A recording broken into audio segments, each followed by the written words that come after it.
Gotta know when to hold 'em, know when to fold 'em, know when to walk away, know when to run. You can't count your money while you're sitting at the table. You got time enough counting when the deal is done.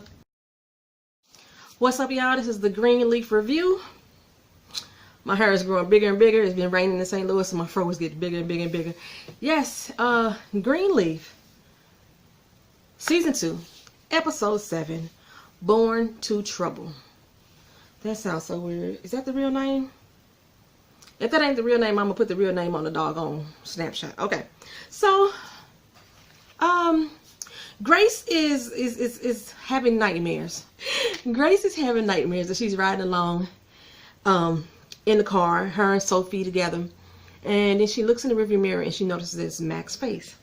They're driving past the lake that Faith killed herself in, and then she looks over, Sophie's gone, and she looks back up at Mac and she's like, "What did you do?" And he's like, "What you didn't do." And then she wakes up in a cold sweat. Okay, so she goes down to breakfast, and she's coming down to breakfast with mad attitude.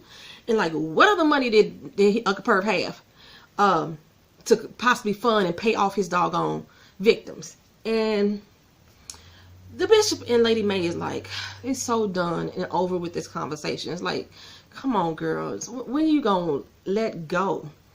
I'm confused at this point, though, because the way they rolled the credits in the beginning and this whole scenario didn't seem to match to me. I'm thinking, is this a wrong episode? So I stopped, rewind, and started over again. Like, something ain't adding up. Because like, even she was saying that if she don't get evidence on Uncle Perv, then he gonna be set free. And I'm like, ain't he already free? But I guess, I don't know. I guess he ain't free. And I was just confused. I was confused as heck. And May is saying, you need to stop looking to the world to answer your problems. Uncle Perv used the world to help get him out of his situation. You need to go to a higher power. You get down on your knees and you need to pray about it. And Grace is like, look, just tell me what the heck other funds that he could possibly have his money out of. That's all I need to know. It's Grace's memorial. And I'm like, what the heck is going on? Why are they just now having a doggone memorial? It's just not making sense to me. Somebody help me out. And then I realized, okay, it's the year after Grace is dead. So a whole year has passed now. They started this season off with it just being 3 months past the end of the first season. Now it's a whole year past the time that Faith has passed away. So they're going to hold a memorial service in Grace's honor. I keep saying Grace. They're going to hold a memorial service in Faith's honor. Bishop told her, look, child, you get on our nerves. You really are. You stressing us the heck out. And he said, until this memorial service is over, be still, child. And did y'all notice when he said that Bishop wasn't still? His hand was still quite shaky. So I wonder if he's like lacking on his meds again, or his condition is getting worse. And see how they're going to progress with that during this episode, right? So May was pretty pissed off, though. So she stormed outside. She told Bishop she'd meet him in the car. While she's sitting in the car waiting, he come out. She's like, you better not tell me nothing about what that girl said. I don't even speak up for her right now. And while she's all up in a frenzy, her phone rings, and it's Uncle Perv. She picks it up, and he's like, May, I didn't think you was answer. And I was like, if I had checked the call ID, I wouldn't have. He basically wants to tell her that he knows that this is like the year from Faith's passing, and she like, don't even say my daughter's name. Don't put it in your mouth. And he's still testing to the fact that he did nothing to her. Lady May hung up the phone, say, I don't even hear this. He's still in denial. He's still in denial.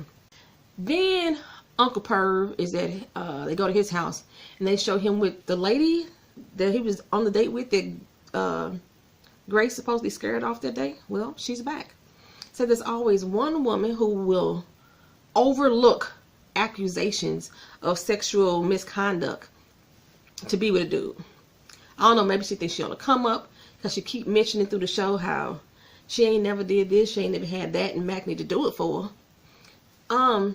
I don't know, I don't understand her position or place, but she's like, baby, I trust you. I don't even know why you called over there. No, I got you. After you go to your little meeting today, just let me know how things go, and I'm there for you. I'm like, it's always that one. It's not like she's somebody that's been with him for years and these accusations came about and she just don't believe it because she's been loving and trusting him for years. This is some new booty that's coming in and like, I believe everything you say and do, no matter what your family say. I got you. I'm here for you.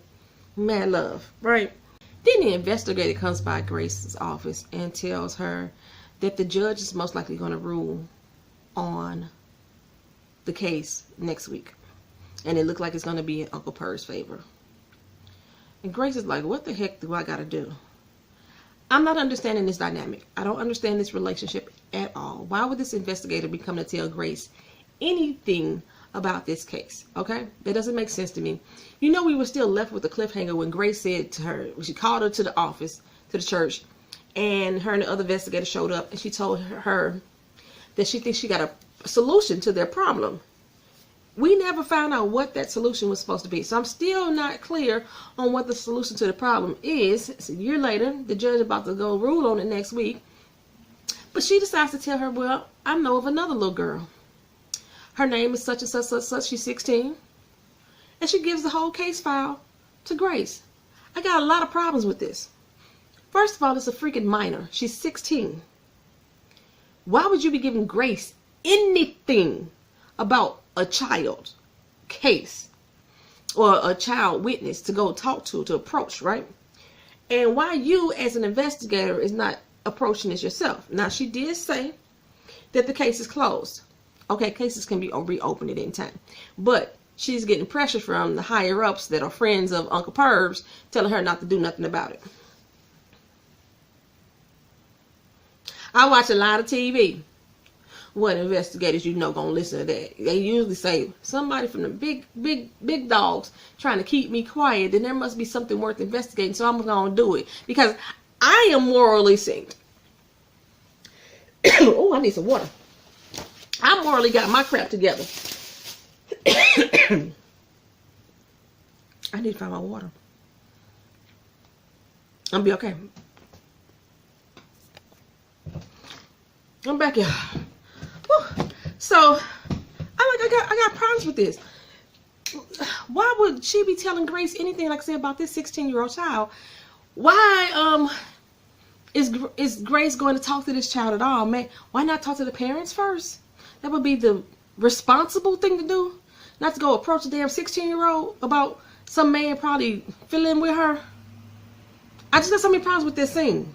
And then not only on top of that, the little girl's picture. Did I already mention that? The little girl's picture is in this case file.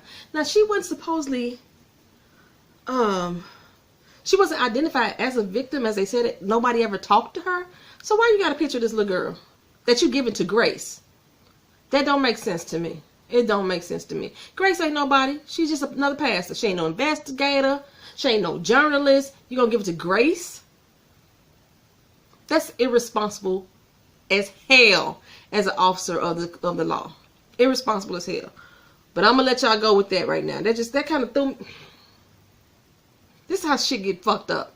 And I know I'm not supposed to be cursing on Greenleaf because I said I wasn't gonna curse on Greenleaf because it's a holier than thou show. But I wouldn't be me if I did right now. That's something ain't right with that situation. Jacob and Basie get updated on their money woes. They got a lot of troubles. Basie's trying to play it off, you know, like, hey, it's no big deal. But when the girl leave out, Brittany, I think her name was, when she leaves out the office, Basie's like, dude, well, we got some serious problems. We got some issues. He say, but he told him Bass Reeves about to come on back in town. He about to roll on through. And he don't like to lose. Jacob like questioned, like, is this the right thing to do? I can't remember exactly. He pretty much questioned me to the point that Basie was like, look here, get ready for it. He went straight to Nicki Minaj. Get ready for it. I came to win. I came to win. To fly. Is it to fly? To prosper. To rise. I came to win. To fly. Yeah, that's all. Whatever. That's probably one of the only Nicki Minaj songs that I like. It's her and Rihanna. I love that song. Anyway, Basie's like, look here, get ready. It's about to be on and popping up in this joint. So Charity and Kevy Kev are signing their divorce papers. Kevy is still full of anger. Charity is looking like, I don't know what to do. He signs the paper like, you happy now? She's like, no, I'm not happy now. She tells the bishop that she's divorced and questions why everything that she touched goes wrong. Bishop is like, baby girl, you a phoenix rising out the ashes. Don't worry. You flying high right now. You flying higher than I ever seen. Ain't nothing wrong with you. You good, baby. And he consoled her more than he did Grace last week. I'm telling you that much. So Uncle Perv meets with Deputy Sheriff Leonard out in town. Or Deputy Director Leonard. He was Deputy somebody. Deputy Leonard. He meets with him out of town. And it's clear that he's on the payola. Because he slips him this envelope. And he tells him, you know, he's already stuck his neck out enough for him in regards to the judge. So basically the judge is on his payroll too. To get him off this, get this case off his back. And he tells him, look, I need a job. You need to give me a job. And he's like, dude, I ain't giving you nothing. He said, oh yeah, you gonna give me one. Or I'm gonna start letting know the FEC, all the other sneak stuff you got going on. They're gonna be investigating how your son got his campaign money. You want that door to be open? So he pretty much blackmailing the deputy into getting what he wants. Charity invites Kevy Kev to Faith's memorial. He like, nah, I ain't trying to do that. I'm already living in a hotel. And every time I call someplace, I can't find a place to rent. And Charity is like, you know, we got to work together. He said, no, we ain't got to do nothing. She's like, we in the same building. I could see right through you. She's like, are you thinking about quitting? He was like, yeah, because I don't have to stay here, but I'm not thinking about quitting right now. So she at least convincing him to stay with Baby Goober while the service is going on. And, you know, of course he wants to do that. So he's going to hang out with his son. Grace goes over to the address that the young lady Michaela is supposed to live. And it seems to be a secure building.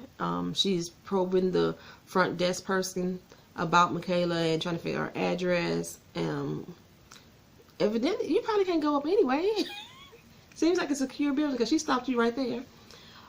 Surprisingly, though, they gave you the girl's information. Why you don't know her address? That should have been right there in the file. Come on now. Y'all got too many inconsistencies on the show for me right now. This particular episode is too many inconsistencies. But the girl finally at least lets her know that Michaela would be home around 4 o'clock, right? She'd get home from school. So Grace sits there and wait on her. When the girl shows up, she pulls her to her car. Didn't y'all kids ever learn not to talk to strangers? I don't care if this is Pastor such and such, at least she say she is. You ain't got no ID for her, and then you go get in her car? That's how kids get taken. That's how kids get taken. But she goes sits in Grace's car, and they talk about, and she is adamant at the fact that Uncle Pervy Perv didn't touch her. She don't seem too sure. I think she lying. Because what she gets so angry for? She got really angry. She was like, no, he just cool, you know. But that's the same way the other little girl was. They got real angry upon being questioned about him. But then sometimes, you know, sometimes these young girls, unfortunately, they get into those situations and they develop feelings for the person who is violating them. And that might be this type of situation as well. We don't know. We're going to see where this goes. So Grace is feeling Grace is feeling really like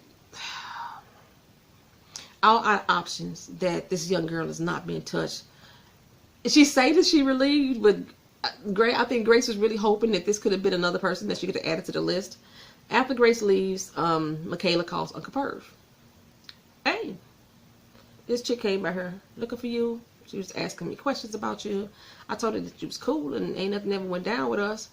And from the way the conversation was going, I started to have a turn of idea as far as whether or not he was touching this little girl. I'm thinking this might be his daughter. He asked about her mama. Her mama was, I guess, out there bad. I think she's on drugs, if I'm not mistaken. That's what she said. And I'm starting to think that this is his daughter now. Anybody else feel that besides me? Y'all let me know if y'all feel that. Y'all know I could speculate some stuff and then I'll just be all the way wrong. But for some reason in this instance, I'm thinking it is. So they're going into the car party. They got the charlatans from the last car party there, and this time Deputy Leonard is there as well. And he feeling all good. They walking in all proud and peacock. They boasting, they bragging and all that stuff. And he tell Jacob, hey, let me talk to you for a minute. You know, hey, your uncle came to me the other day and he asked me for a job, and I'm gonna go hook him up with a little something. And like, Jacob was like, nah, bruh, you ain't gotta do that. He said, no, it's just something to make sure he stay afloat, keep his bills paid. He said, I said, no. He's like, dog, ain't that the Christian thing to do? He said, what you say to me? He said, well, take it easy. I don't know where this came from out of Jacob. He kept pressing Jacob so much. Jacob pressed his ass up against that wall, and I was like, whoa, Jacob, what? Mr. Greenleaf, calm down, son, calm down.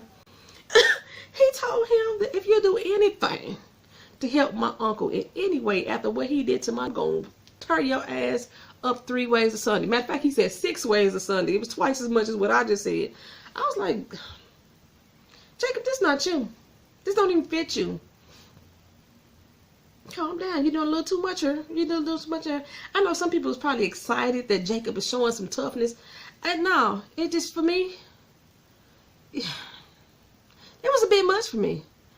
Aggressiveness doesn't always equate to manliness to me. And yeah, it was just a little bit too much for me. So Lady Mae and the bishop is at the house reminiscing through old photos, and Grace walks in and she's about to just head upstairs. They're like, oh, come on through, you know, we just going through some photos. She's like, nah, not tonight. And she starts to walk away, and Lady Mae like, you better hold your horses. And so they get into an exchange of words. Grace really don't want to be bothered with the situation. Her mama like, I don't know, why you acting like everything is so hard pressed on you? She's like, you know, I just feel powerless, that I can't do anything in this situation. Her mama like, what you know about being powerless? You say everything that your sister had to endure, that I had to endure. You ain't never had anything like that happen to you. And she's like, Mama, what the heck do you have to endure? I thought they were going to lead more into that, you know. Lady Mae kind of backs off, but nobody, not even Bishop, even questions what does she really mean by what your sister had to endure and I had to endure. I caught that real quick, like it's a parallel situation. We going through the same thing, and you didn't have to experience that, but nobody else picks up on that.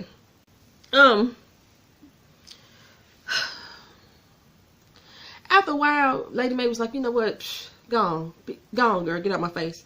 And she's like, no, Mom, I'm just gonna come up here. I'm gonna come up here and sit down with y'all and look at the picture. She's like, no, we gonna have enough to argue about tomorrow. I'm empty right now. I ain't got nothing to say to you right now. And the bishop's sitting there looking like, this is so exhausting. And I'm thinking the same thing too, Bishop. This whole conversation is exhausting as hell. Really, y'all. Basie flying high at the table, and it looked like the deputy feeling some kind of way. I'm thinking something about the pop off. But really, Uncle Perv and his old chickadee is back at the house. They're coming back from dinner. I think they went to Paulette's. They're coming back from dinner, and he goes into the back room and his phone pings. The phone ain't readily sitting out on the table. It's in his clothing. She going all through his pockets and stuff and get this phone, and she go up to him like, hey, who is this? He like, who you talking about? You know, he tried to reach for the phone. She's like, no, you don't need to touch the phone for me to see who it is. Hold up. Hold your horses, shorty. Hold your horses. Don't be going grabbing up my stuff like that. If you go looking for trouble, you're going to find it, first of all. But this is my doggone phone. Don't be holding my stuff hostage. Got down you and your fifis. But okay, he let that roll, and he went on and told her, hey, that's my niece, Selfie. Anybody see that text message? Because on my TV screen, I couldn't see who it was from. I think it's from Michaela. Or if it's from Sophie, did y'all see what was the message? Because I didn't see it. But she got real attitude about it. He's like, yeah, it's my niece, Sophie. And she was like, Grace's daughter? What's she calling you for? He's like, because he knows her mama crazy. She check on me from time to time. Now, I could believe that. Only because Grace has turned over a new Christian leaf. And she thinks that she could pray all the pain and hurt away from Uncle Perv. But the way the old girl was coming to him, you better step back, honey. I know this Uncle Perv we're talking about, but still, I don't like people like that. Don't be going through my doggone phone and try to come check me about my stuff. What the hell you doing on my phone? They back at the card game, and basically think he got this locked up, y'all, right? Every time they get to a $10,000 hand, that's when the tension get in there. And No, of course, Jacob folded again. The deputy folded again, and one of the charlatans, he's like, I'm in. So he put some more money in the pot and raised him. He said, it's gonna cause you to go all in. Basically, like, I got this, homie. Pushed it all in, set all the money down on the table. All in. He said, now read them a week. Unfolded them cards. Right? Got that. Beat that. I'm already knowing the ace is high. Oh, that's what old boy had too. Ace, king, queen, jack. Beat that king through that 10 spread. And Bob basically feeling busted. My girl Phone Jones, if y'all don't follow her channel, Phone Jones on the YT. She posted on Twitter, basically need to know when to hold them. Gotta know when to hold them. Know when to fold them. Know when to walk away. Know when to run. You can't count your money. While you're sitting at the table, you got time enough counting when the deal is done. Why does every black person I know Kenny Rogers song? We all know that song, but yeah, Macy was busted. He walked up out of there all proud, like, okay, this is that's how the cards fold. And Jacob was like, dude, you ain't upset about that? He's like, I'm gonna pay you back. I'm gonna get you back. He's like, no, man, I lost mine fair and square. He's like, no, I'm gonna make sure I get everything back to you and everything, So Jacob's like, dude, was that the church's money? He said, yes, that was. Oh, the church's money. It surely was the church's money. And Jacob's like, bruh, really? Yeah, man. Yeah, man. So Carissa is trying to get Jacob to tell her a story about Faith because he seems down in the dumps. And he brings up the story about him not being able to hit a baseball and Faith telling him that my brother can do everything. And I'm sorry, y'all. I'm thinking, you couldn't think of no better memory than that. You can give us something to laugh at, to chuckle at, to make us smile, to make us really see who Faith was as a person. You want to tell about a baseball? You could hit a doggone baseballs and you ran into a wall and she just told you my big brother can do it, and I did it. And Chris was like, and you can do it, baby. I was like, that was such a whack ass story. So Kevy Kev at the house with a little baby goober, and of course Aaron is there and he's watching the game, the Tar Heels, and I think the Tar Heels, North Carolina. I don't know. Anyway, they watching the Tar Heels game, and Kevy Kev come on in there with baby goober, and they sit down. And I don't care what y'all say, Aaron is an odd looking creature. It's something not quite synced to me with his features, and he's an odd looking creature. But anyway, they are gonna hook Kevy Kev and Aaron up. It's coming. Can't help but see it. They get back into the house after the memorial, and Grace happens to stop at this bouquet of flowers and reads the card, and of course that's the card from Uncle Perv. And Grace gets up in a tizzy and flies out of the house. Sophie reads the card and runs out after her mama, and she's off in the sunset. She like peeled off like Mavis did, and we ain't seen Mavis since she ain't came back from St. Louis yet.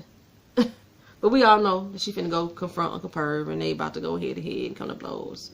We can all see this bill between Kevy Kev and Aaron. I don't know.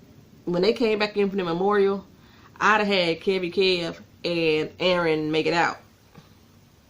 That'd have been a better ending for me, y'all. That was just, she's so frustrated over some damn flowers.